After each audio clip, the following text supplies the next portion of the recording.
Hey, welcome back to the channel. Something strange just happened, and it's bigger than anyone first realized. During the World Series between the Los Angeles Dodgers and the Toronto Blue Jays, a one-minute TV ad from Ontario Premier Doug Ford played across American screens. The ad used the voice of Ronald Reagan, warning against the dangers of protectionism. It was bold, maybe even risky, and it hit a nerve in Washington. Less than 24 hours later, President Donald Trump fired back, announcing a brand new 10% tariff on all Canadian imports. Tonight, a presidential punishment as Donald Trump ups the ante on tariffs over a commercial from Ontario. Donald Trump is upping the ante on Canadian tariffs. In a social media post tonight, Trump says he is increasing tariffs an additional 10% over and above what Canada is now paying. He called the ad a political provocation, accused Canada of meddling in U.S. policy, and abruptly ended all ongoing trade negotiations.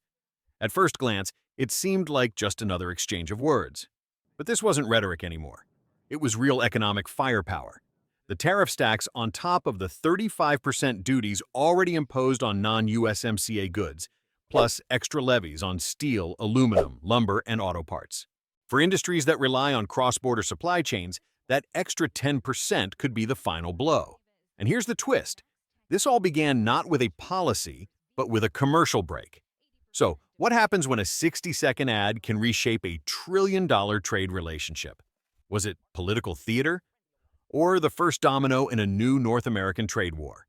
Before we dive in, don't forget to hit that like button. A simple tap helps push this video to more people who need to see it.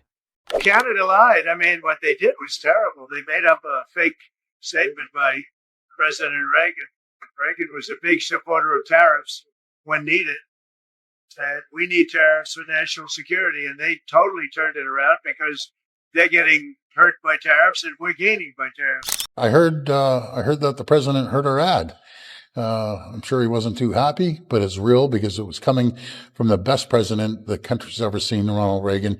So it's very effective. And that's where things start to spiral, because this 10% tariff isn't just a number on paper. It's the spark that could fracture North America's entire manufacturing system. The region's auto supply chain, already under pressure from months of tariff shocks, now faces the risk of a total breakdown. The earlier 25–35% tariffs on metals had already pushed steel and aluminum prices through the roof. Now, with Trump's new round of duties, that strain is spreading.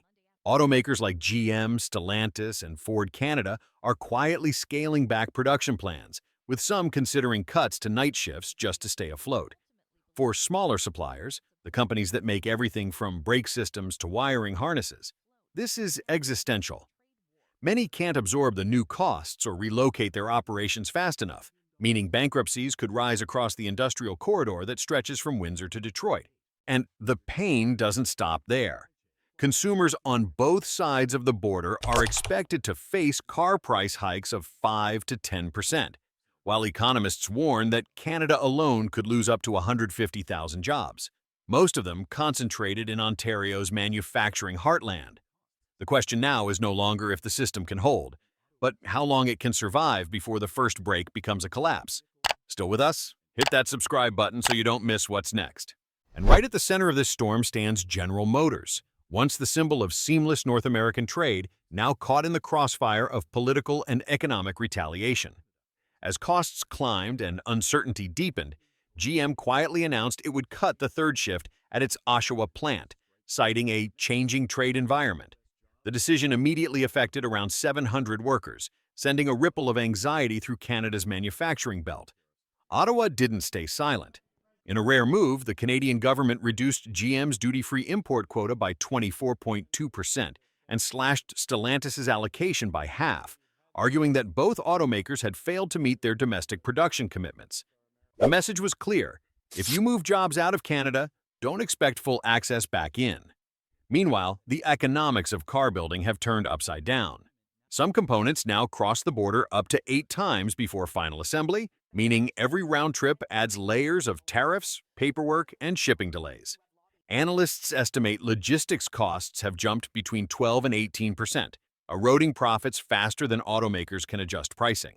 And with free trade effectively on pause, industry experts warn that a complete supply chain halt could occur within a week if tensions persist. That leaves U.S. manufacturers facing an impossible choice: either absorb the cost and risk financial strain, or pass it on to consumers and lose market share in Canada. In both cases, the outcome looks the same: a once integrated auto ecosystem now starting to come apart at the seams. Canada didn't stay on the defensive for long. Within days of Washington's move, Ottawa and the industrial provinces responded in sync, not with confrontation, but with economic patriotism. Under Prime Minister Mark Carney, the government launched the Buy Canadian initiative, directing federal procurement to favor domestic suppliers. It wasn't just symbolism, it was a policy to keep factories running and jobs anchored at home. Automakers across Ontario echoed the message with a new slogan: Canadian cars for Canadian drivers. The campaign spread through dealerships and social media, turning local consumption into an act of solidarity. To ease the tariff impact, Ottawa introduced an auto remission framework, granting tax credits to manufacturers that maintained production and reinvested in Canada, effectively shielding domestic producers from U.S. cost spikes. The goal was clear: protect 128,000 direct jobs and over 500,000 more indirectly tied to the auto sector. As Carney put it, it was a shift from dependency to resilience, transforming defense into a unified national strategy to protect what's built at home. The deeper consequence lies in the machinery that once bound the continent together: the North American supply chain. For decades, it worked like a single organism: raw materials from one country, components from another, and final assembly somewhere in between. Now, that seamless system is splintering under the weight of tariffs and policy walls. A single car part can cross the border up to 8 times before completion, each trip adding new costs, taxes, inspections, and transport delays that ripple through every stage of production. In Windsor and St. Thomas, even minor U.S. delays can halt assembly lines, while Detroit plants face duties when exporting cars back to Canada. As Linamar CEO Linda Hazenfratz warned, without free trade, the entire production line stops in less than a week. And the data backs her up. Steel prices are up 10%, aluminum 8%, and Ontario's manufacturing margins have hit a 10-year low. Even smaller provinces like Manitoba and Quebec are now caught in the same spiral of rising costs and shrinking profits. What was once a shared ecosystem is being pulled apart, a reminder that in a world of tariffs, even geography can turn into a barrier. As the trade battle deepened, something unexpected happened. Ordinary Canadians began to push back in their own way. Across Ontario and Quebec, consumers realized their wallets could become an economic weapon. Like earlier boycotts against American bourbon and tourism, a new movement emerged, this time targeting the auto market. Within weeks, sales of Canadian-assembled vehicles jumped 22% as dealerships shifted focus to models built in Alliston, Cambridge, and Oakville. Meanwhile, U.S. automakers quietly cut their ad budgets, making room for Hyundai, Toyota, and Honda Canada, brands with deep local roots. Billboards and hashtags carried a unifying message: Buy Canadian, keep Canada working. It wasn't just a slogan, but a quiet act of defiance, a way for citizens to show that loyalty could outlast politics. For many, it became deeply personal, not just about cars, but about control, identity, and the kind of economy Canada wants to build next. What began as a political skirmish has become a redefinition of economic loyalty, and Canada is testing what leadership means in this new era. The Buy Canadian movement has grown beyond marketing into a model for mid-sized economies facing powerful trade partners. By turning patriotism into policy, Ottawa may have found a balance between resilience and openness, a middle ground between protectionism and dependence. But it's a fragile balance. If the U.S. keeps escalating tariffs, the risks grow. Stalled production, job losses, and falling investment could unravel years of integration.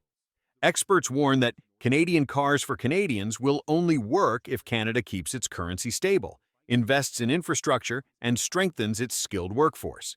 And if tensions continue, the global EV supply chain could simply move on, shifting capital and innovation toward Europe and Asia. What began as a border dispute might end up redrawing the world's industrial map.